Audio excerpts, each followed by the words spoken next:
we're going to go ahead and get started on this. Got a lot of parts here to get through, so yeah, it's going to be a little bit. I might have to speed some of this up here. I don't want this video going too long. One cool thing I will show you though is these little studs here. These are for your exhaust. I'll show you where they go. This comes as a suggestion from Todd from RC Ohio. I'll put a link up above here on this video here. Go check his channel out. If you haven't seen his channel, he's got a lot of really cool stuff over there.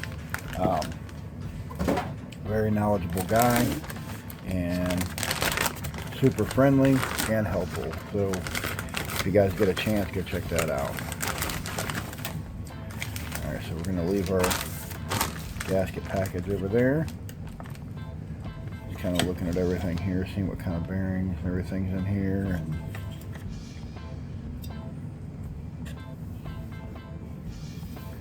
Alright, so where these are going to go is right here. And I'm just going to check some fitment here to kind of see, just like the YouTube short that you've seen here. So if you notice, one side is flat, the other side has an Allen key in it. So ideally, they should just thread right in. And then you also want to red Loctite these guys. And when you get them in all the way, give it a little bit of a crank. Should be this guy right here. Should be 2.5 millimeter. Yep. Okay, so that right there looks like to be the bottom. Now, get my pipe here so we can kind of see how far that's going to be. Okay, that's going to be too far in, so we'll need to come out some. So what I'm trying to do here is I'm going to try to mark this if I can, so I know about where it needs to be. It's still a little too far in. So we'll bring it out a little more.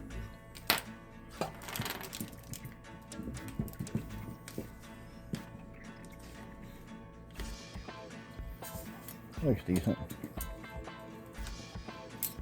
Not a little more than that. Something similar to that, I guess. Okay.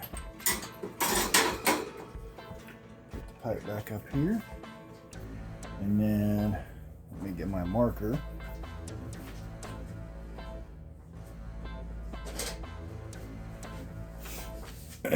And what I'll do is just kind of mark the side of one of these threads. I want to see how far down they go, so we can kind of get an idea here. Alright, so let me mark this a little bit better so it's more visible.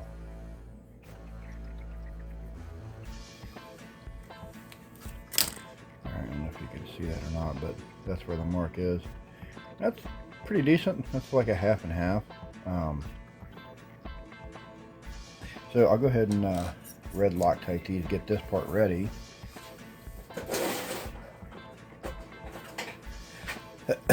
And this is my thread locker I use. It's been really good. It's what's the brand on this one here? I got this off of Amazon, and it's been really good. So I don't really know what the brand is. I just tried one, and it works really well. So shake it up. And then we're going to be a little on the liberal side here. We'll do something like that. Now that's quite a bit, guys. That's quite a bit. So I'll get this other one marked at the same time.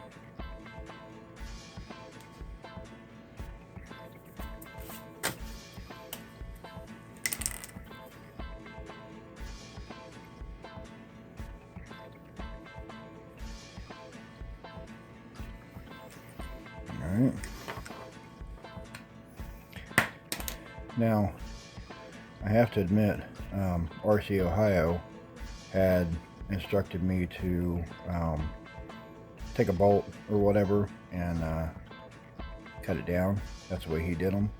But I found these studs on eBay and they were not terribly expensive, so I just decided to go that route.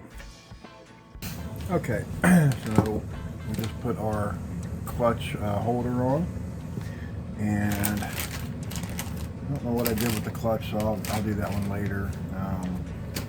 I do have a new clutch around here somewhere, but I don't want to make this video too long, so I'll have to find it and then I'll just install that one off camera. It's not a big deal. Basically, you take the two shoes, put the springs in between, and kind of snap it together to where it kind of makes a C or whatever, and then you just put your bolts in there, good to go. It's super easy. Let's get on with the rest of the stuff though. More important stuff that I want to show you is things like this with the keyway. So you'll notice this has a place on the shaft. Well, maybe you can see that, maybe not. It's a place on the shaft right there. Let's see if I get a little light in here. So you can see the shaft right there, hopefully. And what you're going to want to do is it comes in a pack with the nut and the key. Don't drop the key. So there's the key. And you're going to put the key upside down like so.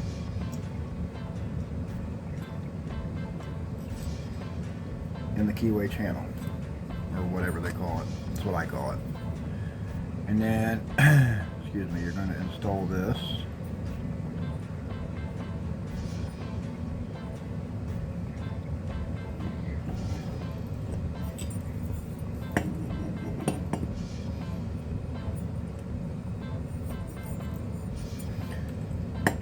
Correctly, like so. Comes with these instructions here. It's pretty basic. So the idea is that you take your switch, which is right here, and you're going to want to, let's see. Okay, so take the black side out. Just be careful, you don't want to bend those tabs. And then the one where it's got the gang on it, you want to leave the gangly end alone and work with this one. So we're going to put, actually I'll install it this way. I don't know if it matters or not, but might as well give the maximum amount of room as possible. As you can tell, it doesn't have like, you know, a plus or minus on the back side of that. Hopefully you can see it. But as you can see, these are really, really loose. Obviously you wouldn't want to connect those up there without some sort of securement. So what I'm going to do is, actually this side feels pretty good. This other side, I'll have to crimp it down just a little bit. I don't really like that. So show you what I do. I just kind of squeeze them together just a little bit. Like that. That seems good. And give this other side a little bit of a squeeze as well. So we're going to install it like that. This is the one that came on the coil that I bought. This is an old one that I had left over, so it should work. And ideally what you do to this is you basically plug it into like channel 3 or something like that. I believe it goes into channel 3, I'm not sure. And it will kill the truck. It has a reset button on it. It will kill the truck if it doesn't sense any power, or if it gets out of range or whatever. It'll kill the engine. That's the idea anyway. So we're going to go ahead and set to install this. Now you need to get to the surface here and get in the frame here. And what you're going to want to do, you're going to set your coil on there, something similar to that. Now you're supposed to use like a piece of paper or something in between there. We'll try that. Sometimes it works, sometimes it doesn't. So those right there are probably the ones I'm going to go with. Make sure that they fit, just, you know, for shits and giggles. That fits. And that fits. Alright, so I'm going to put these away. Now, in terms of Loctite, we're not going to be using red on this. We're going to use blue.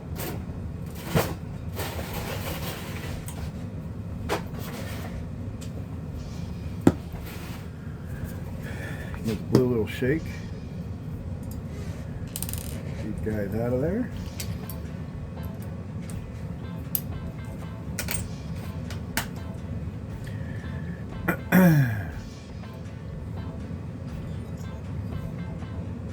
Alright.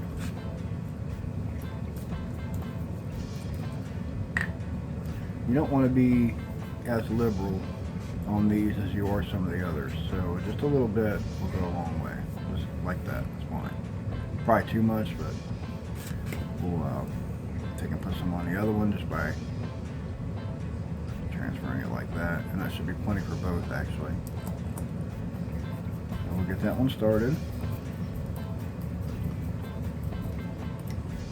We'll get this one started.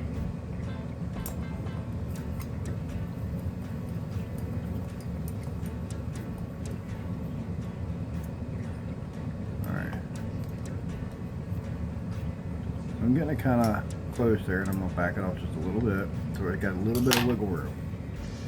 Now, you're supposed to use, I think it's a piece of paper or some crap like that.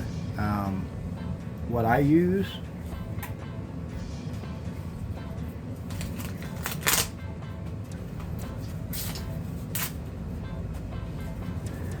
something like this.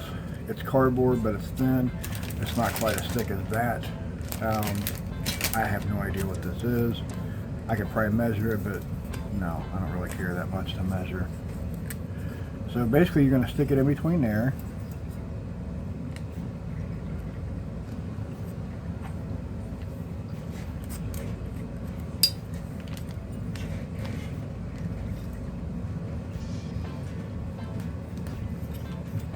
Make sure that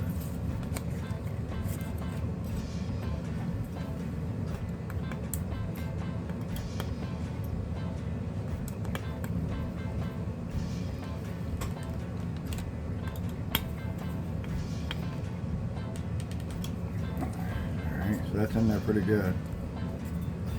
Might be a little tight, but we'll see if it'll spin.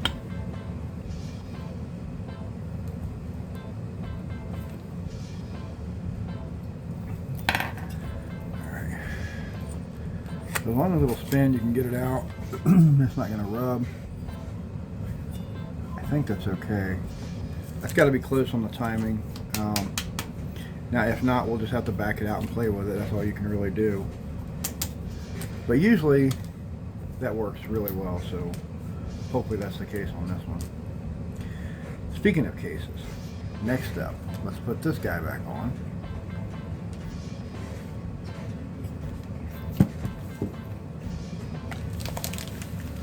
Try to keep everything in frame here, guys. I know it's a little wonky.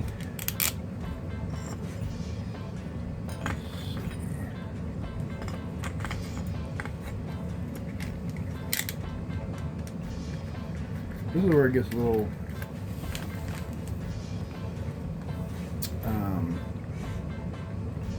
kind of cattywampus, because you're going to have all this stuff's going to stick out to the side.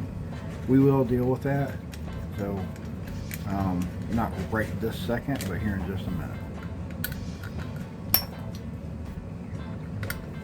Now the cover, it's got a lock washer. You just kind of tighten it down. No big deal. You don't crank on it or any of that jazz. Now, this is the cover that I bought. Make sure that everything fits correctly on it. Now you'll notice it has a notch out here for your switch. That's basically what you want to have this go through. Now, what I usually do with these, as far as the routing and stuff go, kind of stick it around the carburetor down there. But obviously I don't want it to get caught in anything. So this is kind of like where your,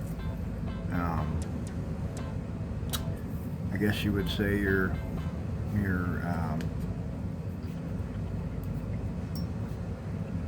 good ideas that come into play, or your organizational skills is what I'm trying to get at. Sorry, I'm trying to concentrate at the same time. It's kind of a catch here on what you do with these, where you put them, all that kind of jazz. So kind of leave that alone for right this second. Get an idea for where this button is going to go, roughly. Oh, and you see these little tab thingies on the side? So you want to put one down and one up, that way it holds it in place. It'll hold it nice and firm.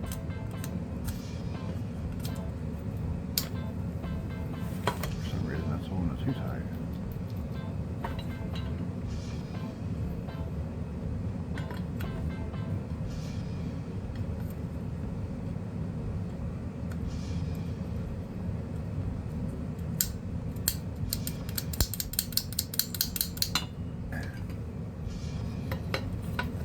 And basically we're just going to kind of shove this stuff in there.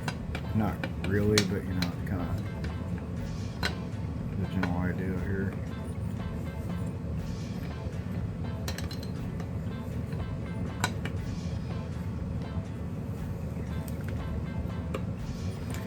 Now it's not going to fit 100% just yet, so you got to get some of these bolts and stuff started here before it'll actually match up really well. We don't have a tab to worry about, but I'll still snug it up fairly decent.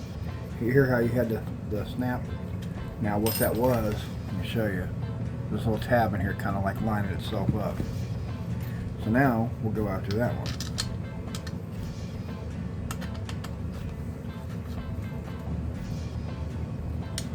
Again, we're not cranking, guys. We're just getting it tight and a little more. One more. More. And a little more. That's it. That's all you do. Now we already have our kill switch routed. Nice and loose. So that's ready to go. We'll go ahead and throw on the spark plug. That's all I do. I don't crank these down.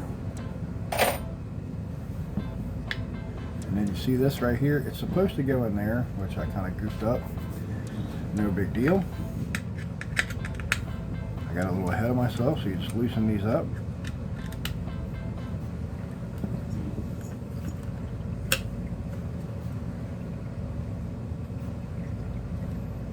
Just gonna work one side in at a time. Ideally, you would do this before you close this off, but I didn't do it. And as you can see, it's not that difficult of a task to put in there if you mess up like I did. So don't think it's the end of the world. It's not. So pretty simple. As you see, pretty easy to fix a silly mistake for getting in a hurry. And yes, I do that sometimes. You know, I'm not perfect, just like everybody else. So, but yeah, that's pretty much all you do. Now we are on to the full starter. And full starter is super easy to install as well. Everything thus far has been, but some of them have different ones. And basically that's for connecting to that, so it throws it the correct way. So basically you're gonna lock this down, which it already has Loctite on it. I'm not putting any more on. That should be enough. We don't need to crank it.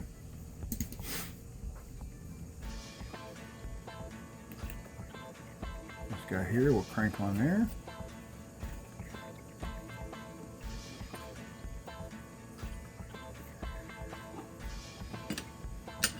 And again, we'll lock our fins, just because it's easier this way.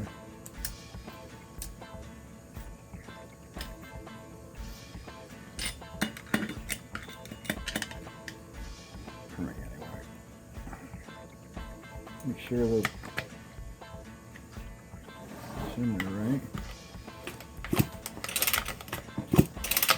Okay, now this is the piston stopper. Basically, you just want to get your stroke all the way down. Tighten this in. You don't have to crank it, just tighten it down. And what that's going to allow you to do is to tighten this bolt in the center, because when you see how it hits, it's going to, you want to do it softly too. You don't want to damage the top of your piston head. So then we can take and crank this guy down. And I find the right size for him. I think it's this one. Yep. Let's give him a couple more hits there, just to where it's nice and tight. So why I don't do that ahead of time? It's never a good idea to, you know, just crank everything down. Some things I'll do that with, but most of the time it's not a good idea. Especially when you're dealing with the flywheel and stuff on the opposite side. I just honestly think that that's a better way of doing it. I don't really have any rhyme or reason to it except for the fact that everything could move, and I just feel like that's a better way to do it. Okay, so we'll get a little bit of an overview of the engine here. This is where the carburetor is going to go. I do not have carburetor bolts yet. Those are going to come off of the cat, which, as you can see, is still installed. So once we get those off, we will install the new carburetor and velocity stack that's on the old one. That's pretty much it, guys. We could put the pipe and stuff on, but there's really no need to yet because we have to attach the pipe to the chassis. Now when you're taking off the old engine, I'll show you. Each engine has a different set of adjusters or whatever, but there's these little engine mount, whatever the hell they call them, I have no idea. I think the cat has one here and it doesn't have two over here, I believe. It might have three, I don't remember. Just make sure that when you pull off your old engine, you save those pieces. They're just spacers, but they're not useless. You will need them for the new engine. Now, we should consider putting something around here to kind of close up the flywheel. Make sure nothing gets in there, but I'm not going to worry too much about that. I know it's a good idea. I just don't have a good solution for it yet, and I want to get this wrapped up, so I'll probably end up doing that at some point later. So what I'm going to do now, I'm going to do this off camera. I'm just going to go through and make sure I got 4 bolts there, and the head bolts already made sure that they were tight. Just going to make sure everything's tight. The stuff up here where the intake manifold or whatever is at, I'm going to make sure all that stuff's tight. So that's pretty much it for the engine prep. So the next video you see with this should be the swap on the old one for this one in the cat. Once again, I appreciate everybody watching. Thanks a lot. Don't forget to like and subscribe, and you guys have been amazing. We've grew a lot, so I'm looking forward to this year getting a lot more stuff like this on the channel. So help me out, make sure to subscribe, share the channel, and we'll just keep digging. Thanks, guys.